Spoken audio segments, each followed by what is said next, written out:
guys, good evening. I'm here in Quiapo, Chart. Nagpa-practice na ako mag-English kasi pagdating doon kamatis na eh. Bye-bye Philippines na. Sa mga magjowa dyan, huwag na kayo magjowa. Pilipinas nga iniwan, jowa pa.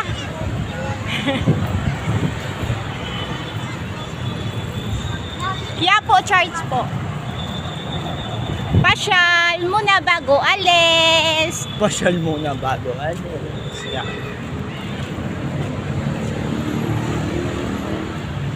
Nalulungkot na ako.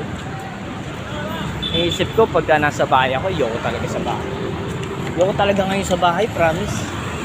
Para akong nabibingi talaga sa bahay, man. Bigla ako nag-iba. Mabuburyong ako dun, maalala kita.